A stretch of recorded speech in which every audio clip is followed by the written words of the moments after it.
All right, people are slowly coming in. As you're coming in, please let us know where you're tuning in from. I'm sure we have our usual cohort from Connecticut, but I'm hoping we have some people from Maine as well and the rest of New England.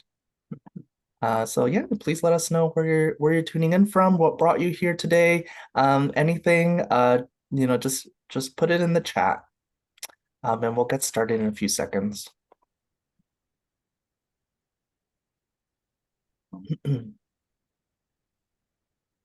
Oh, looks like we have someone from neighboring New Hampshire, neighboring to Maine. Fairfield, Connecticut. Hi, Keith. Ron from Garden City, New York. John from Stratford. Susan also from Fairfield. All right, so let's get started. Hi, I'm Omar Acevedo, and I'm the Literary Program Coordinator at the Mark Twain House and Museum in Hartford, Connecticut. Thank you for joining us for this virtual program for On Great Fields, Joshua Lawrence Chamberlain's Life and Unlikely Heroism. First, I want to thank our sponsors. Our virtual programs are produced in support with, in part with support honoring the late Frank Lord. I say this all the time. I should be able to say it without stumbling over my own words. But we are happy to honor his memory with these programs, and we are also incredibly grateful to the Wish You Well Foundation and Connecticut Public WNPR for supporting all of our virtual programs. I wanted to say a special thank you to our friends at the Penobscot History Center. The Penobscot History Center preserves, interprets, and promotes the rich history of Brunswick, Topsham, and Harpswell, Maine through its collections, programs, and historic house museums. Fun fact, it's the fourth oldest local history organization in the state of Maine. So the next time you're in Maine, pay them a visit. Please, I know that some of you are members, but please consider supporting our museum by becoming a member. All members receive free admission to our author programs, the house and museum, year-round discounts in the store and cafe, and much more. Please visit our website for more information or contact me, send me a message. Now on to our guests. Our author, Ronald C. White, is the New York Times bestselling author of American Ulysses and 3 books on Abraham Lincoln, most recently A. Lincoln. White earned his PhD at Princeton and has taught at UCLA, Colorado College, Whitworth University, and Princeton Theological Seminary. He has lectured at the White House, been interviewed on PBS NewsHour, and spoken about Lincoln in England, France, Germany, Italy, Mexico, and New Zealand. He is a reader at the Huntington Library and a senior fellow of the Trinity Forum in Washington, D.C.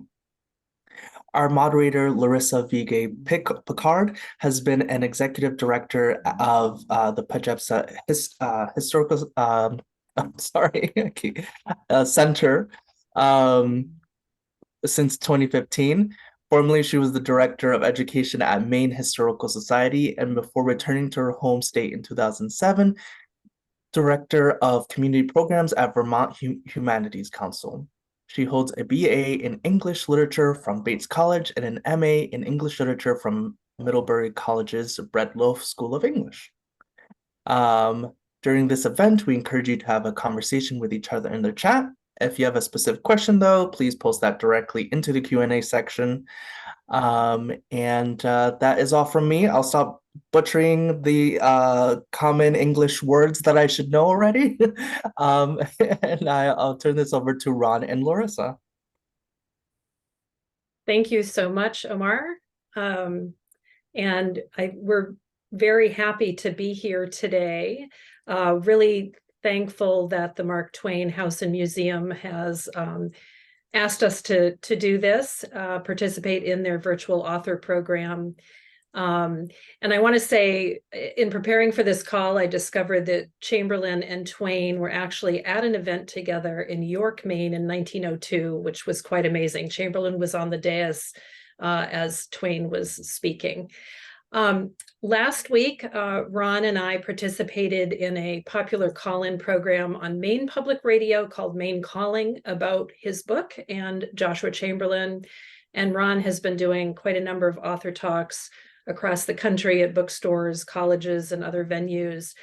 We really appreciate and are excited about this renewed interest in Joshua Chamberlain. And it's been a pure pleasure to work with Ron on throughout all of his research on this multi-year project and since the book has come out. As Omar said, my organization, Penobscot History Center, has been the historical society for the neighboring towns of Brunswick, Topsham, and Harpswell since 1888, but we've only owned the Joshua Chamberlain Museum for 40 years. It is 40 years old as a museum this year. And we are very proud of that fact and have talked with many, many people from across the country and around the world who have come to the museum. I'm going to let Ron tell you about Joshua Chamberlain from his perspective, as he has done all of this incredible research, and why he felt Chamberlain deserved a new major biography. There have been a number of books written about Chamberlain in the past, but I definitely want to say that we're thrilled to have this new biography out and have the ongoing scholarship and attention focused on Chamberlain and his family. Chamberlain's a beloved figure in Maine and to many Civil War enthusiasts beyond Maine, and those who might know him from reading Killer Angels or watching the Gettysburg movie.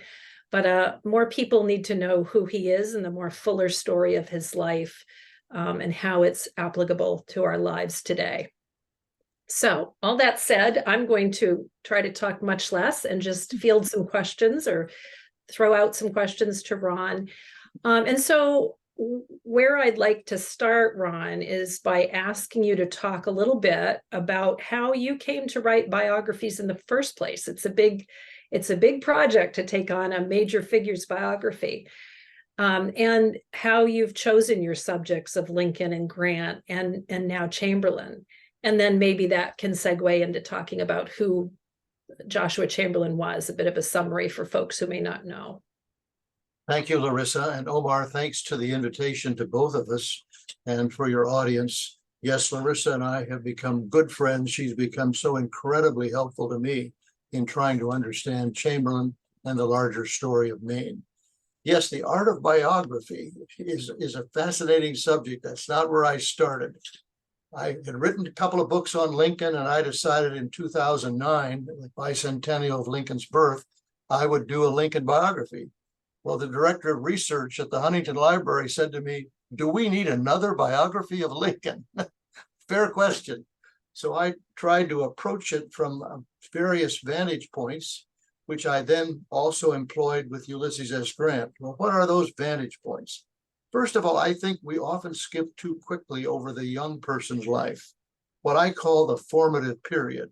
I say to people, think of your own lives when you were 16, 18, 20, 22. Sure, you're a different person at 40 or 60 or 80, but didn't you then form some of the basic values and beliefs? So that's one part of the way I wanted to understand Chamberlain. Secondly, I'm interested in what I call the faith stories. This is another kind of overlooked aspect of American heroes' lives. Yes, Lincoln never joined a church, but somehow in his second inaugural address, in yet 701 words, he mentioned God 14 times, quoted the Bible 4 times, and invoked prayer 3 times. Where did this come from? Well, Ulysses S. Grant had been much maligned, not like Lincoln. Oh, he was a man of scandals. He was a butcher in the Civil War. I thought he needed a new day, a new perspective. As for Chamberlain, I have to say that when I was speaking at the Jonathan Club in Los Angeles, people always ask the question, what is your next book? And I said, well, I'm not exactly sure. Does anybody have any ideas? And a man in the back of the room literally stood up and shouted, Joshua Lawrence Chamberlain. So I must admit, I did not know that much about him. Larissa, you've mentioned the trifecta of the novel Killer Angels, the Ken Burns Civil War documentary, and then Jeff Daniels portraying him in the movie Gettysburg. But my conviction very quickly became that we had kind of what I call a zoom lens portrait of Chamberlain, only the Civil War, only basically Gettysburg. I thought we needed a wide angle lens. He is so much more than the Civil War hero. Absolutely, absolutely. Can you, I know having said that, it does sort of shrink him back down to do a quick overview of the highlights, but just Yeah. for those folks who might be listening that, okay, they know he was at Gettysburg, but they don't really know anything beyond that. Right. Chamberlain was born in 1828, 50 years after the birth of our nation, in the small town of Brewer, Maine. I argue that more than any other Civil War soldier, he occupied more different vocations before, but mostly after the Civil War. He was professor at Bowdoin College. He was governor of Maine, elected 4 times. He was president of Bowdoin College, and he became a remarkable lecturer. The boy who came to Bowdoin College as a stammerer or a stutterer, remarkably, this is part of the unlikely story, became professor of rhetoric at Bowdoin College. And then he became a remarkable writer. Perhaps his finest book was published 1 year after his death, The Passing of the Armies. So he has these multiple vocations, which speaks about what a remarkable, people would call him today, a Renaissance man. He was fluent in 9 languages. It's an incredible incredible CV that he has when Yes. you look down the bullet points. Right. So, given somebody like that who clearly had a long laundry list of accomplishments and experiences, you've decided you're going to heed this gentleman in the audience's advice. You're going to write about Joshua Chamberlain. Where do you start? I mean, how does one even start that massive job of tackling a biography? Well, I traveled 3,096 miles from Pasadena, California to Brunswick, Maine, and tried to understand what it must have meant to grow up in Maine in the 19th century. I'm worried that sometimes today people think they can sit in their office and do all of this stuff on their computer. I need to go there, and I needed to meet someone like you, Larissa, who could guide me, or people at Bowdoin College. John Cross, the alumni secretary, knows so much about Bowdoin College and Chamberlain, and others in the various libraries and archives across the state of Maine. I had so much to learn before I could even begin to tell the story. How long was that research period, kind of from start to when you began actually outlining or writing?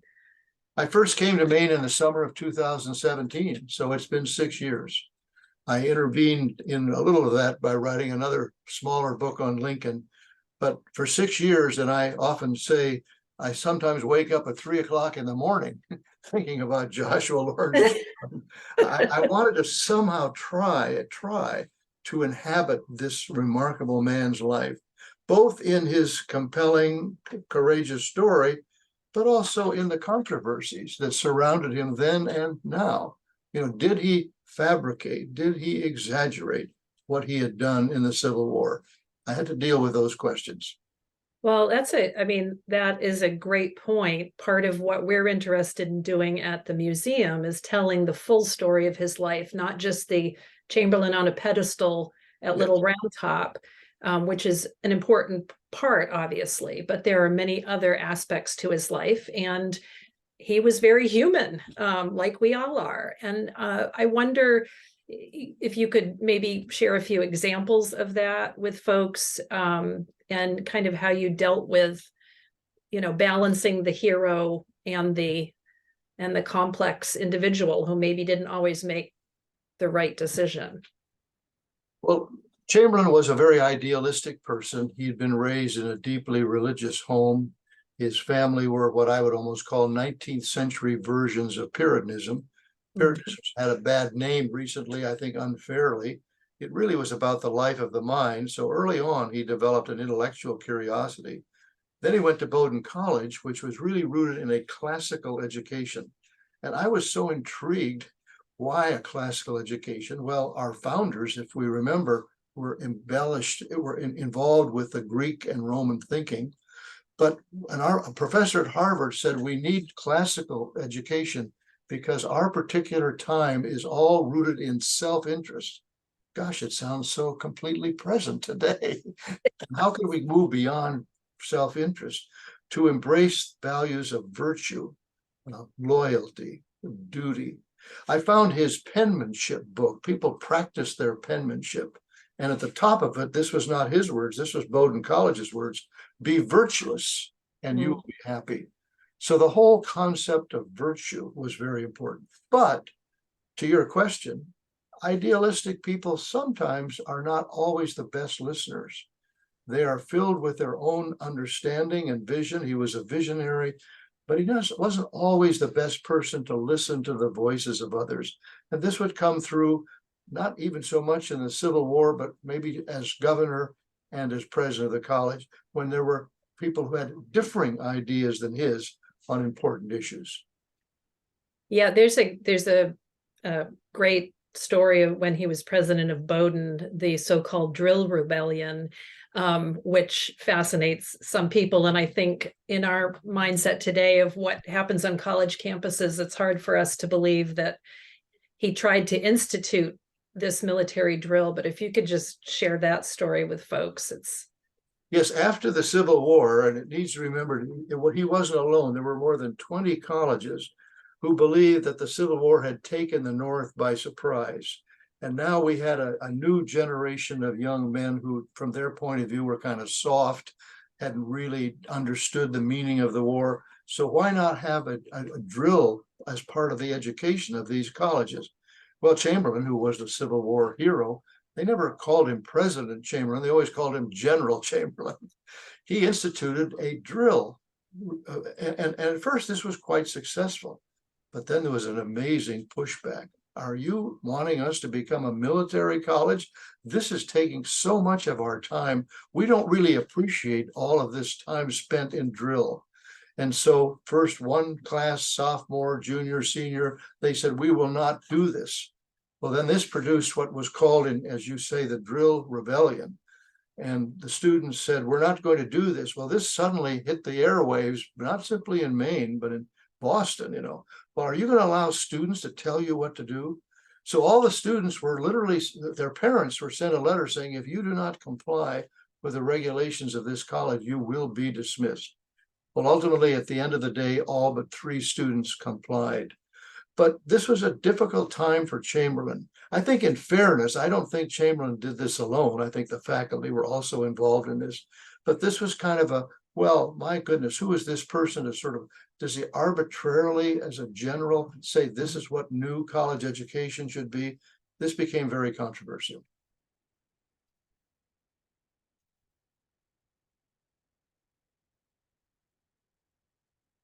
I'm sorry. I'm sorry about that. I had muted myself because of some ambient noise.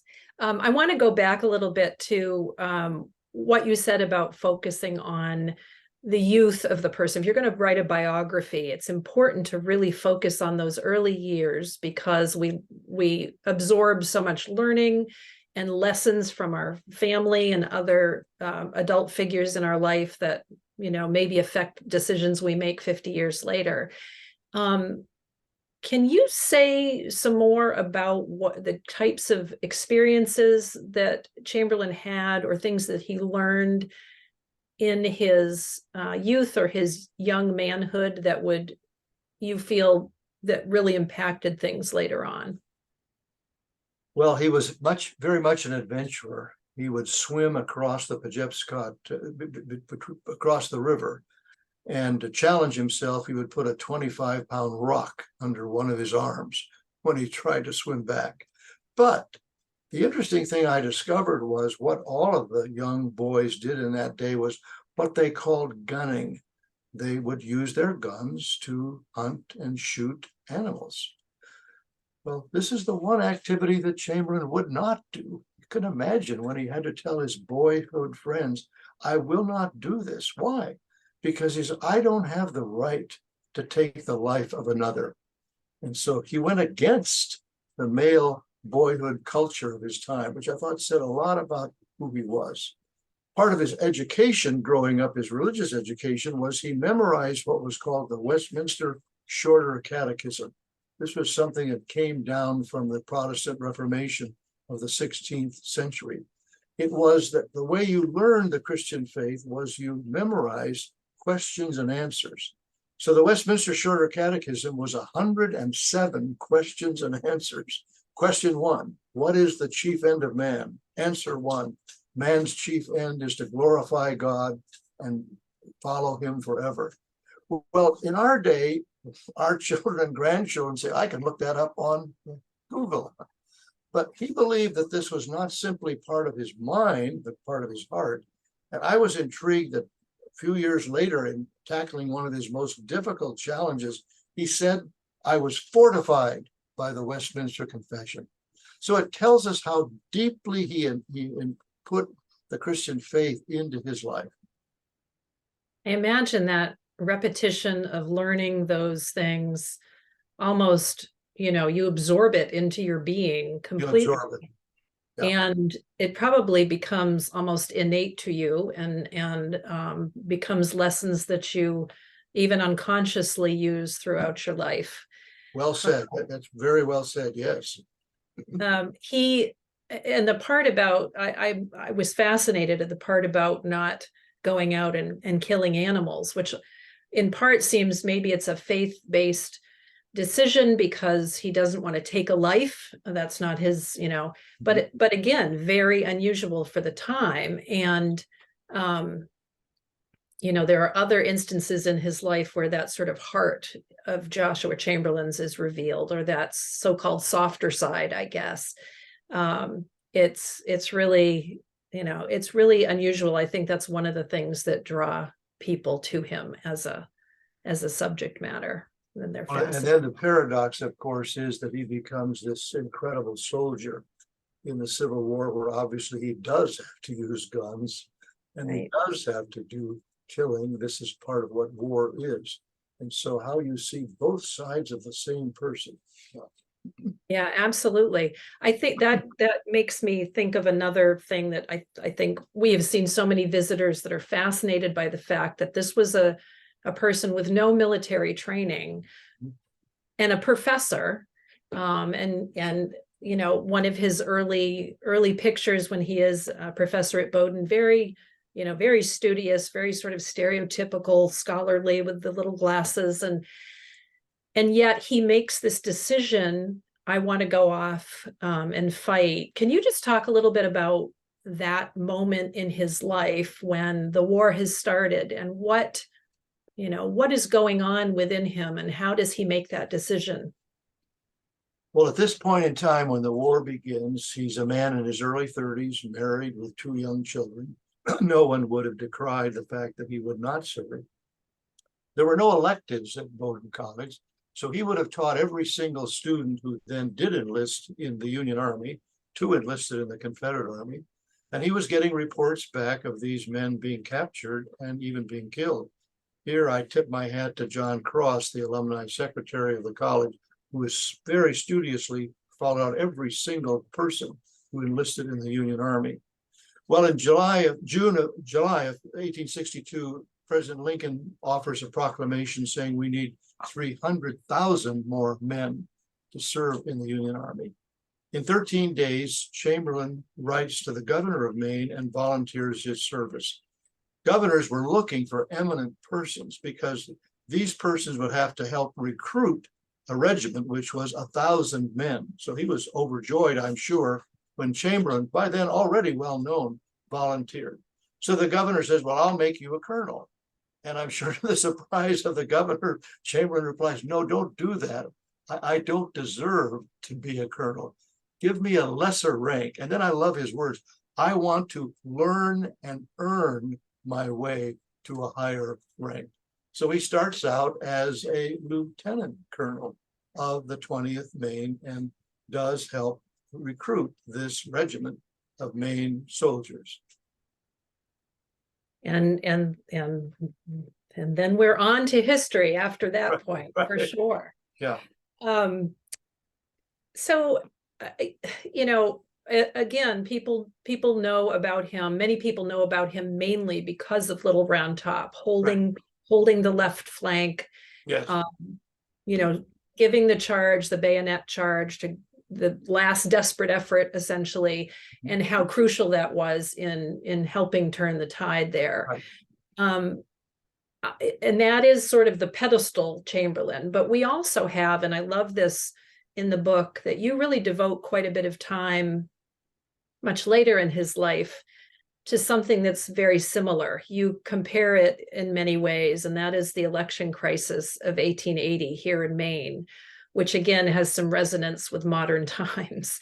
I wonder if you could talk a little bit about that and why you think that that is almost more important than Little Round Top in his life. Sometimes we'll be surprised at how an event in the past has resonance with the present. We've all been caught up in what we thought was absolutely never possible, the peaceful transfer of power, which we expected in the 2020 election, did not become a peaceful transfer of power. So did this ever happen again before? Well, actually it did, not in our nation, but in a state. So in 1879, an election took place in which it appeared that Republicans had won both the governorship and the House of Representatives and the Senate until the great countout began. And as the votes were sent in to the Secretary of State, he began to count them out. Well, 5 votes from one town were signed with initials and not with full names. Those votes won't count. Another 4 towns sent in their votes, and they were published on a ballot that had 1 column instead of 2. Well, those votes don't count either. Another town sent in their votes, and 2 of the men's names were misspelled. Well, those votes won't count either. 143 votes from Portland were counted out. So believe it or not, suddenly the Republicans, who thought they had the great majority, were now in the minority. There were actually 3 parties in the election: Democrats, Republicans, and Greenbacks.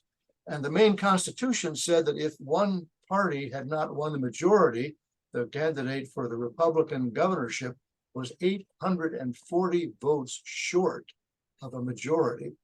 The Constitution said that election would then be taken to the House of Representatives.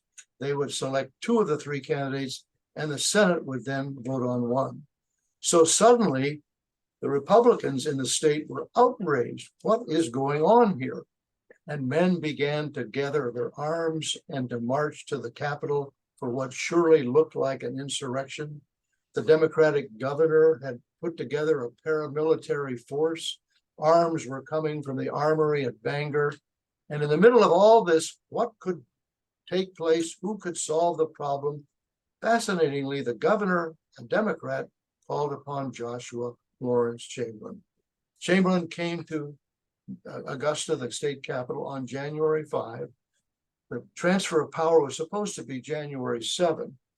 And in the midst of all this, he discovers that not only is he thwarted in what he's trying to do, but he's being attacked not only by Democrats, but he's being attacked by Republicans who say, you are an enemy of what we are attempting to do. There were threats that he might be kidnapped or even killed. And if I might, Larissa, let me read this climactic moment. Please do, yes. As men rush the Capitol on a particular afternoon, armed to the teeth, an insurrection to be sure, Chamberlain receives word of what they are doing, steps to the rotunda, surrounded by the battle flags of the Union Army regiments of Maine, and offers these words. Men, you wish to kill me, I hear. Killing is no new thing to me. I've offered myself to be killed many times, but I no more deserved it than I do now. Some of you, I think, have been with me in those days. You understand what you want, do you? I'm here to preserve the peace and honor of this state until the right government is seated. Whichever it may be, it's not for me to say, but it is for me to see that the laws of this state are put into effect without fraud, without force, but with calm thought and sincere purpose. I'm here for that, and I shall do it. If anybody wants to kill me, here I am. Let him kill. With that, he opened his coat and stood there in front of these men. At that moment, a veteran called out, "By God, old general, the first man that dares lay a hand on you, I'll kill him on the spot."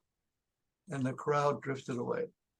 So yes, Larissa, I argue that in many ways, this was a more dramatic and marvelous moment than even Little Round Top.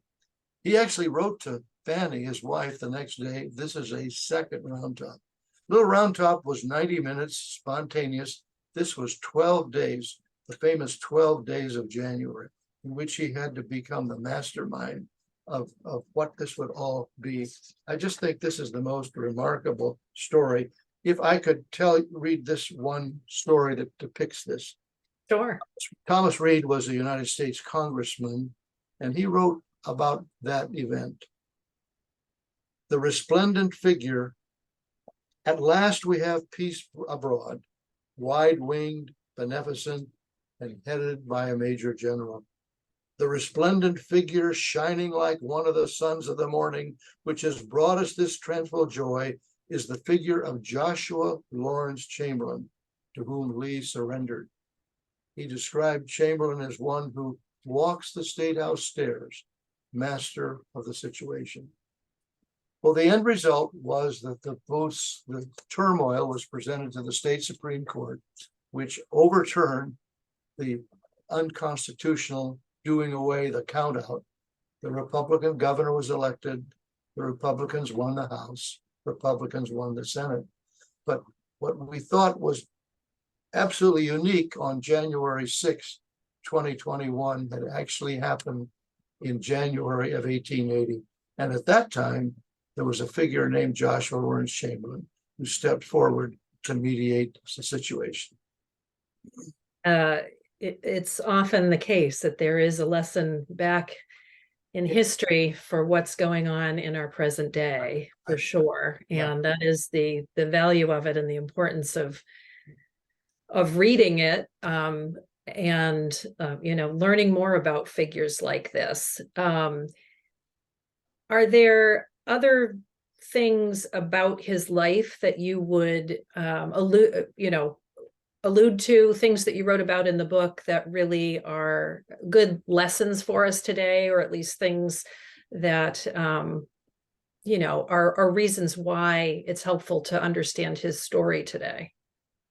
But before we get there, I do want to bring up one of the wonderful, what I call pieces of the puzzle. When I do the art of biography, I call it, there are pieces of the puzzle. How could this bookworm college seminary student become this daredevil, almost army officer? But a major piece of the puzzle for me was Fanny, Frances Caroline Adams. She, in the 19th century way that seems very odd to us today, was born into a family of 7 children. Her father was 50 years old at her birth, old enough to be her grandfather. And so he and his wife did a remarkable thing. When she was 4 years old, they decided she would have a better life living with younger parents. His cousin, who was the pastor of First Parish in Brunswick, Maine. So she grew up in the pastor's home. But I love the story that at age 17, when she's a student at Brunswick High School, she knows that her teacher, Mr. Alfred Pike, was not exactly enamored of her sense of humor. He gave an assignment that day that students should compose a paper with verbs ending in FY. Well, this is her paper. This is to certify, notify, exemplify, testify, and signify my obedient disposition. And I hope that it will gratify, satisfy, beautify, and edify my teacher, and pacify, modify, and nullify his feelings of dissatisfaction towards me. Please do not explain oh fie in reading this paper. Young Fanny was smart, and she knew it. She was a young person of spirit, of great abilities in both art and music. And I love this story, it captures who she is as a young person. She's an amazing figure. And, we have but maybe a couple of images of her, photographs of her, compared to all of the different images of Chamberlain, which is, of course, typical, the just not as much of a record of her life, except there are a lot of letters back and forth. Right. But you know, it's that school assignment is a great example of her sense of self and her independent mind. And Yeah. it makes me think, you know, here's Chamberlain, who is somebody who's going to buck the trend and not hunt animals and not kill, you Right. know, animals like his friends are. And Fanny is somebody who's not just going to do exactly what the teacher says. So you know, they come together, they fall in love, they're both musical. He's in the choir, she plays piano, and go on, of course, to get married and have children and have a full but complicated marriage. Talk a little bit about what Fanny did for Chamberlain, and I guess, you know, what that partnership was like. Well, it was an unusual partnership, Larissa, right at the beginning. She was 3 years older than Chamberlain, which was quite unusual at that time. I did a sort of statistical study. The average marriage, the man would be 6 years older than the woman. But she had a lot of gifts. She also struggled with depression. She also had problems with her eyes. She ultimately went blind in the last years of her life. But they had a very romantic relationship, and yet Chamberlain was often gone. He was gone in the Civil War for 3 years. He was in the serving as governor for 4 years. And some sort of tension, I think, grew up within that marriage. And I don't give him credit here, I think, because of his absence. And so he writes this letter to her while he's governor, in which he says, "You are saying terrible things about me to your friends. You are saying that I have pulled your hair, perhaps abused her. And we wish we knew more, because we don't have a corresponding set of letters from her." People in the 19th century often burned their correspondence, husbands and wives. This was personal, intimate relationships, and they didn't want a future generation, their descendants, or us as historians or archivists, to read their correspondence. Right. It seems to me that their marriage mended, that as they rebuilt their whole house in Brunswick, the now museum, as they enjoyed their lovely 2 children, Grace and Willie's, and then their granddaughters, I think their marriage went forward in a new kind of companionate way. And then to think about the fact that he was so severely wounded at Petersburg, where it was really thought that the first 2 doctors that came upon him said, "You will die." And he writes a remarkable letter to her. They could not, I think, enjoy the normal kind of sexual relationship of people of their young age that would have been expected. Yeah. Right. I mean, we haven't talked about his suffering, his pain. They both had, you know, serious health issues, and clearly were in a tremendous amount of pain. Chamberlain, for, you know, people call him the last person to die of his war wounds, from the war. Whether that's actually true or not, he did die of an infection and suffered for the entirety of his life following that horrible wound. Again, it's kind of a miracle that he managed to walk away from that in the end. I'm conscious of the time, and I know that maybe we'll have some questions for you to answer, but Yes. I know that there are probably a couple of things that you would like to wrap up with, one of which is you've been around the country talking to different folks about this book, and you've come to learn even more about sort of how Chamberlain is looked at in different ways by folks today. Yes, when I wrote the book, I conclude by saying this is not simply a Civil War story. It's not simply a 19th century story, but that was validated by the comments that I received from people. In New York, a man came up to me and said, "I'm a graduate of the United States Air Force Academy, and we studied Chamberlain at the Air Force Academy." Another person said, "I'm a graduate of the Wharton School of Business at the University of Pennsylvania. And in our models of leadership, Chamberlain was one of the 5 models of leadership that we studied." So I'm continually impressed that Chamberlain is out there today, people are looking at him as a leader. And that's how I want to conclude the book. What does it mean to be a hero? What does it mean to be a leader? What kind of values go into that? What is the record of that? What are the circumstances of that? So at the end of the book, I want to turn this over to the reader, to the audience, to ask that question today. I did an event with John Meacham last week in Nashville, and that question came up very much, the question from the audience, well, who are those persons today? And we may struggle with the answer, but part of, I thought John Meacham's very fine answer was, well, it all depends upon us. Which kind of leaders do we want? Right. Which kind of leaders do we choose? Do we choose a Chamberlain? Do we choose a Lincoln? Do we choose a Grant? We knowing their values, it's up to us to decide what kind of leaders do we want. Yeah. Absolutely. And in fact, I was at the museum this morning and gave a quick walkthrough to a gentleman who was passing through town who teaches leadership courses, including in Gettysburg, and has always wanted to come to the museum because he uses Chamberlain. So it's just we have talked to lots of people who use Chamberlain as a model for certain things today. Right. I know you would probably like to close with a reading from Yes, let's do Chamberlain that. returning to Little Round Top, to Gettysburg. Chamberlain, the boy who came to Bowdoin, the stammerer, becomes the professor of rhetoric. And I thought in this biography, if I were to ask Chamberlain, what was the most satisfying activity of your life? I don't think he would have said being governor of Maine or even being president of Bowdoin College. I think he would have said being a lecturer and encountering so many people in so many audiences.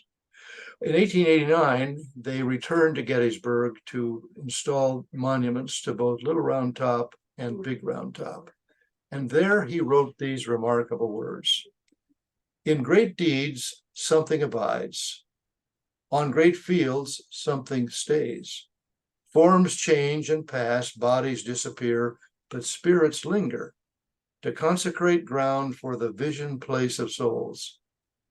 Generations that know us not and that we know not of, heart drawn to see where and by whom great things were suffered and done for them, shall come to this deathless field to ponder and dream. So Chamberlain for me is one of those very, very, very few figures who, although a 19th century person living barely into the 20th century, still speaks to us today. So open to comments and questions. It's a beautiful way to end the formal part of the program here. Yes. And I see Omar's here, and I see some questions in the Q&A. Yeah, let's see.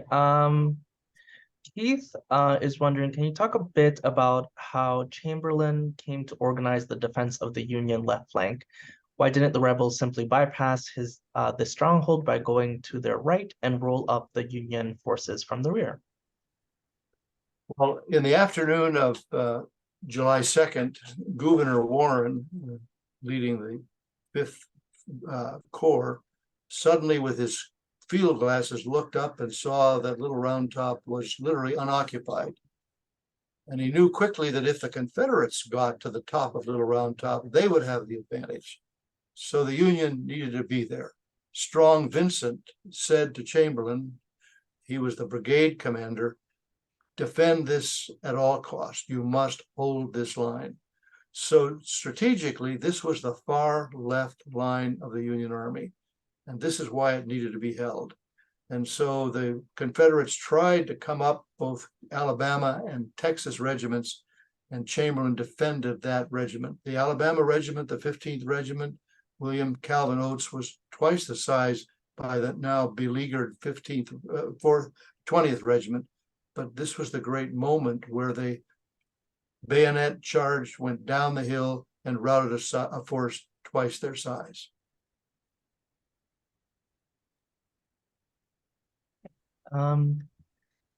Peter is wondering, given his admiration for the courage of Confederate soldiers, what were his views on slavery and the lost cause? Thank you, Peter. That's a very good and fair question. Chamberlain, who lived in Maine and did not have the experience of two other great Mainers, Delbert Ames, who had led the 20th Maine originally, became the governor of Mississippi, and there became an outspoken advocate for African Americans and received scurrilous criticism from the white citizens. Oliver Otis Howard became the head of the Freedmen's Bureau and ultimately Howard University. Chamberlain did not have that experience. So his point of view was reconciliation. Again and again, he would say, I do not support the cause. I do not support the Confederacy, but I support the courage of the Union soldiers, of the Confederate soldiers. I think sadly, it's difficult for us to understand today how one could be against the cause and for the courage. General Ulysses S. Grant, not yet President Grant, said to President Johnson, you will not try Robert E. Lee for treason. He is not a traitor. He is the very spirit of the South, and the way we treat him will have everything to do with what we hope will become a positive reconstruction.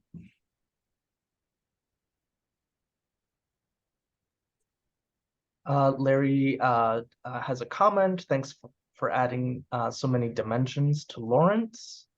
And William asks, why didn't Joshua Lawrence Chamberlain run for president? Good question. Thank you for your question. And it's part of a broader question. Should he have run, say, for United States Senator from Maine, or perhaps United States Congressman? Sometimes that was advocated for him. But for whatever reason, and he never talks about this, he seemed very content to do his role within the state of Maine. He was not looking for some larger national office.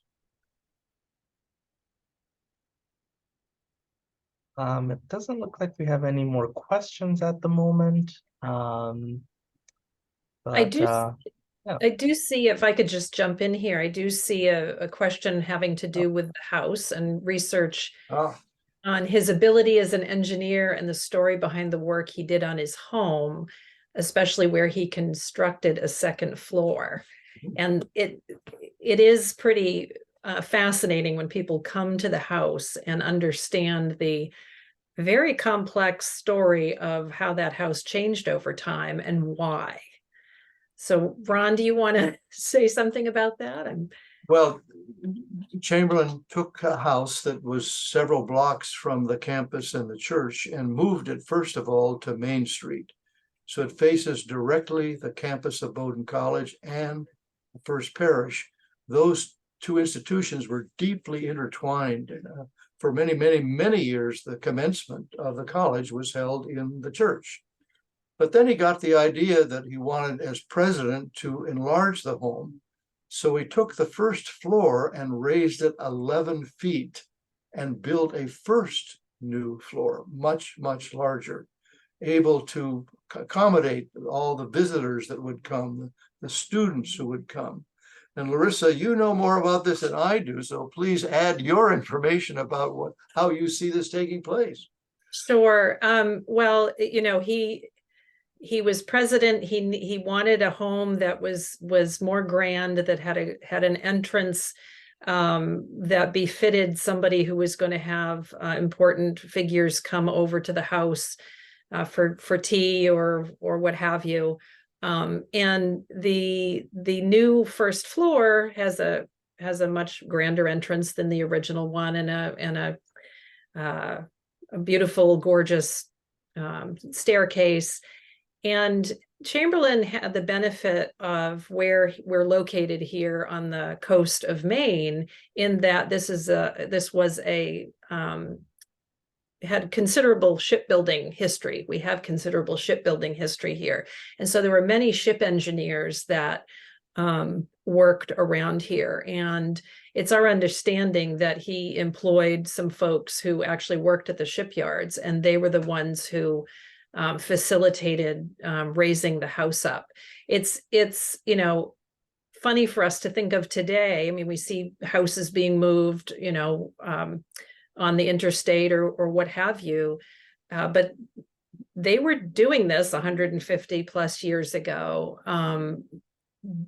We have pictures of houses being moved on the main street of the town here. And so there were people around who knew how to do this. So it is a fascinating story that is kind of in line with Chamberlain wanting more of a central focus to his home, and for him to be able to look out and see the important structures in his life as well, the college and the church. And I think here again, Fanny deserves a lot of credit because she really did the decorating of the home. Absolutely. Choosing the paintings that would be there. And this says a lot about her artistic gifts and abilities. Yeah. Absolutely. The dining room has reproduction wallpaper on the ceiling now that is a replica of the wallpaper that she put up there, which is quite dramatic looking. And she did have quite an eye, ironic for somebody who would eventually go blind, but she was an amazing artist. So that was very important to her. And I see somebody else asked if there are any surviving relatives. No direct descendants have survived, but there are many cousins from lines of cousins of Chamberlain himself, folks that we know well who are very involved in the museum. So there are folks out there that are related in one way or another to the family. Hey. And I guess this is more for me. Will the recording of this talk be available for viewing after the fact, and if so, for how long? Yes, we will put a recording of this talk onto our YouTube channel, and it'll be available for a while, for many months or more than a year, maybe. Does anyone have any more questions? Please put them in the Q&A. Larissa?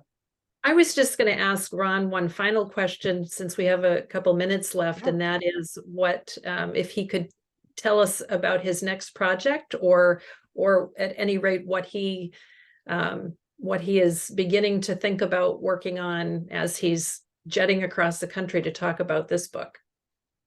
Well, I've been talking today about formation, the young person's life. This is going to be quite different. The title of the book at the moment is called Unprecedented, the Third Act of John Quincy Adams. The whole idea that no one in our entire history has ever served as president and then served in the United States Congress, to our loss. And so here, John Quincy Adams is soundly defeated by Andrew Jackson in 1828, but at age 64, old in the 19th century, in 1831, he starts a 17-year career in Congress, which I will argue is much more substantial than his 4 years as president or his years as Secretary of State. There's a new organization out there called the Third Act, and it's suggesting that those in their 60s, 70s, and 80s have yet much to contribute. So I'm going to call this the Third Act of John Quincy Adams. He is the poster child for the Third Act. I'm looking forward to getting into it right now. Fabulous. And we will look forward to reading it down the road. Thank you. Thank you, Omar, and thank you to all who joined in. It's been a great privilege to be a part of this today. Yes, thank you so much, Ron. And thank you so much, Larissa, for moderating.